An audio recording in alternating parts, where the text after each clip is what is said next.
ಜಾತಿ ವ್ಯವಸ್ಥೆಯ ಅಮಾನವೀಯ ಸಂಕೋಲೆಗಳನ್ನು ಮೆಟ್ಟಿ ನಿಂತು ದೇಶದ ಅತ್ಯುನ್ನತ ಸ್ಥಾನಕ್ಕೇರಿದ ಡಾಕ್ಟರ್ ಬಾಬು ಜಗಜೀವನ್ ರಾಮ್ ಹಾಗೂ ಡಾಕ್ಟರ್ ಬಿಆರ್ ಅಂಬೇಡ್ಕರ್ ಅವರು ಕೇವಲ ಒಂದು ಸಮುದಾಯದ ನಾಯಕರಲ್ಲ, ಅವರು ಇಡೀ ದೇಶದ ಅಂತಃಸಾಕ್ಷಿಯನ್ನ ಎಚ್ಚರಿಸಿದ ಮಹಾನ್ ಶಕ್ತಿಗಳು ಎಂದು ಕೋಲಾರ ಜಿಲ್ಲಾಧಿಕಾರಿ ಡಾಕ್ಟರ್ ಎಂಆರ್ ರವಿ ಅವರು ಬಣ್ಣಿಸಿದರು.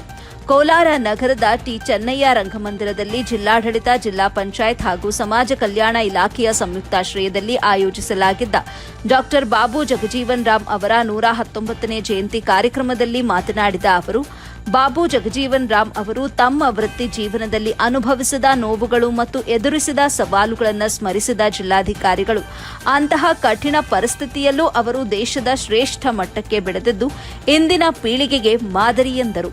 ಮನುಷ್ಯ ಹುಟ್ಟುವಾಗ ಮನುಷ್ಯನಾಗಿಯೇ ಹುಟ್ಟುತ್ತಾನೆ, ಆದರೆ ಸಮಾಜ ಅವನ ಮೇಲೆ ಜಾತಿಯ ಲೇಬಲ್ ಹಚ್ಚುತ್ತೆ.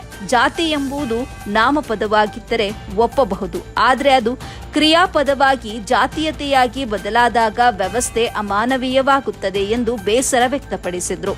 ವರದಿ ನವೀದ್ ಪಾಷಾ, ರಾಜ್ಯ ಉಸ್ತುವಾರಿ ಸಂಪಾದಕರು, ಕೋಲಾರ.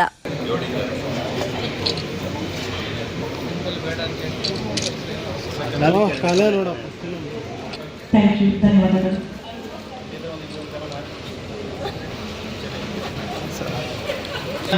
ತಂದುಕೊಟ್ಟವರಲ್ಲಿ ಡಾಕ್ಟರ್ ಬಾಬು ಜಗಜೀವನ್ ರಾಮ್ ಅವರು ಕೂಡ ಒಬ್ಬರು.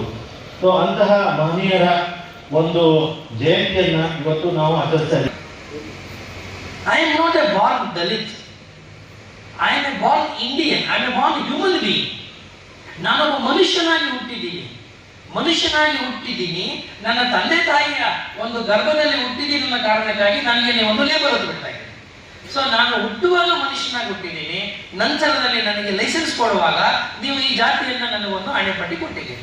ಅದಕ್ಕೆ ನಾನು ಕಾರಣನಲ್ಲ, ಅದು ನನ್ನ ತಪ್ಪಲ್ಲ.